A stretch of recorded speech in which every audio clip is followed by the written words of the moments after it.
अतीक अहमद को सरकार से इस वक्त डर लग रहा है, या यूं कहें कि डर सबको लगता है लेकिन कोई बताता नहीं, कोई छिपाए रखता है और किसी का डर दिख जाता है। यूपी का माफिया अतीक अहमद भी डरा हुआ है। कल जब वो गुजरात जेल से बाहर निकल रहा था तो हत्या के डर में जी रहा था, लेकिन आज अतीक ने कहा कि किस बात का डर। गुजरात से यूपी आने में अतीक की गाड़ी तो नहीं पलटी, लेकिन अतीक ही पलट गया। अतीक के डर का यू टर्न यूं ही नहीं बल्कि अपने डर को छिपाने के लिए अतीक कह रहा है ऑल इज वेल।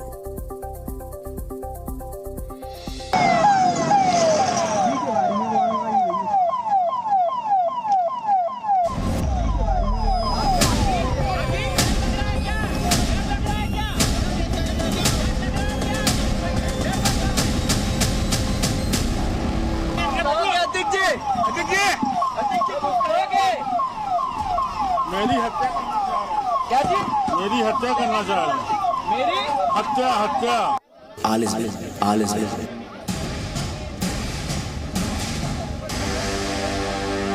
लग रहा है क्या? डर लग रहा है क्या?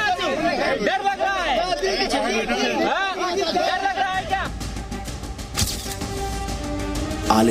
आलिस एनकाउंटर की आशंका है। क्या झांसी में आने के बाद कुछ डर लग रहा है? आलिस डर लग रहा है क्या? डर लग रहा है क्या? डर लग रहा है? हाँ? डर लग रहा है क्या? आलिस एक फिल्म में डायलॉग था, जब डर लगे तो दिल को समझाने के लिए बार बार दिल पर हाथ रखकर ऑल इज वेल कहो, डर कुछ कम हो जाएगा। लगता है माफिया डॉन अतीक अहमद उसी फिल्मी सीन को याद कर अपने दिल से एनकाउंटर का डर निकालने की कोशिश करता रहा। डर लग रहा है क्या? डर लग रहा है क्या? डर लग रहा है? हाँ? डर लग रहा है क्या? अतीक के बयान और उसके चेहरे की उड़ी हुई हवाइयां साफ बता रही हैं कि जो अतीक कह रहा है और जो उसके दिल में चल रहा है उसमें अंतर। मध्य प्रदेश के शिवपुरी में अतीक ने भले ही ये कहा हो कि उसे डर नहीं लग रहा, लेकिन उसे जरूर कहीं ना कहीं डर सता रहा है कि कहीं उसकी गाड़ी भी पलट न जाए।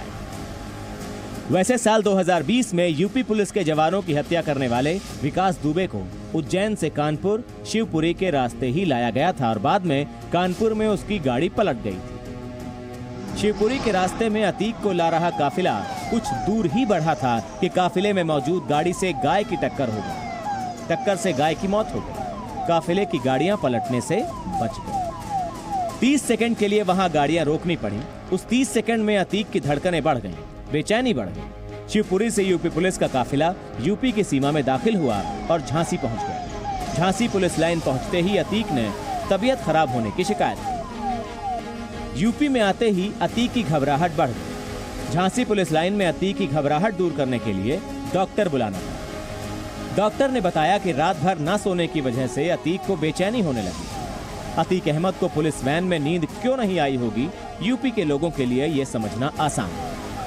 गाड़ी पलटने का डर सिर्फ अतीक अहमद को ही नहीं था, उसके परिवार को भी था। तभी तो अतीक अहमद की बहन आयशा और उसका वकील भी यूपी पुलिस के काफिले के पीछे पीछे ही चलने लगा, ताकि जिस अनहोनी की आशंका अतीक के दिल में है वो सच ना हो जाए। एनकाउंटर की आशंका है। क्या झांसी में आने के बाद कुछ डर लग रहा है? अतीक का काफिला चित्रकूट में रेलवे क्रॉसिंग पर भी कुछ देर के लिए रुका और पुलिस वालों ने उस वैन को घेर लिया जिसमें अतीक बैठा था। बहुत मुमकिन है कि अचानक से गाड़ी रुकने पर अतीक के दिल की धड़कनें जरूर बढ़ गई होंगी। अतीक के गुनाहों में बराबर का भागीदार उसके माफिया भाई अशरफ अहमद का भी कानून के जरिए हिसाब होना है। उसके गुनाहों का हिसाब करने के लिए बरेली जेल से प्रयागराज उसे लाया गया। जैसे अतीक को एनकाउंटर का डर था, ठीक वैसे ही डर अशरफ की आंखों में भी दिखा। उसे भी अपनी गाड़ी पलटने का खौफ सता रहा था। एक समय में जिन अपराधियों के नाम से लोग खौफ खाते थे, अब वो अपराधी बुलडोजर और गाड़ी पलटने के डर में जीते हैं। उत्तर प्रदेश में अपराध करने वाले माफिया में कानून का डर यूपी की मजबूत कानून व्यवस्था का प्रतीक है।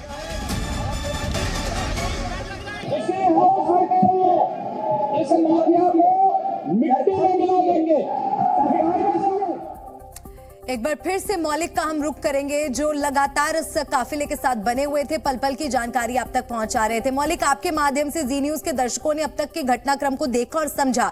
अब नजर कल के दिन पर है, क्योंकि कल इंसाफ होगा। गुनाहों की फहरिस्त लंबी है, अदालत क्या फैसला सुनाता है, सभी की निगाहें इस पर टिकी होंगी। कल क्या कुछ होने वाला है, उसके बारे में जानकारी दीजिए।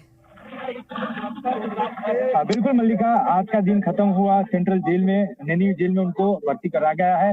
कल सुबह 11 बजे उनकी पेशकशी होगी। पेशकशी के बाद जो अशरफ है उनका भाई और उसके साथ अतीक अहमद, वो दोनों को यहाँ से सेशंस कोर्ट लाया जाएगा। सेशंस कोर्ट के बारे में उनका जो सुनवाई होगा, वो सुनवाई के बाद जज अपना सुनवाई का ऐलान करेंगे।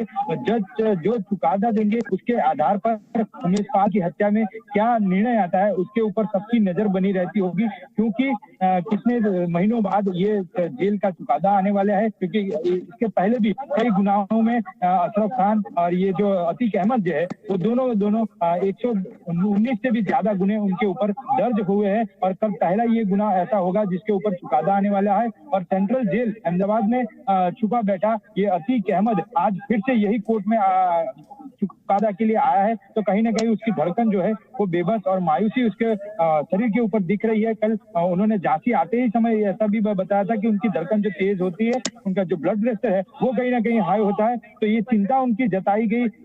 वाकिफ तौर पे ये दिखाई देता है कि कहीं ना कहीं उनको ये जो कल चुकादा आने वाला है, जो कोर्ट निर्णय देगा, उनके ऊपर कहीं मायूसी जो है बिल्कुल। और कल होगा अतीक अहमद के गुनाहों का हिसाब, और जी न्यूज की नजर इस पर बनी हुई है। मौलिक, शुक्रिया आपका जानकारी पहुंचाने के लिए।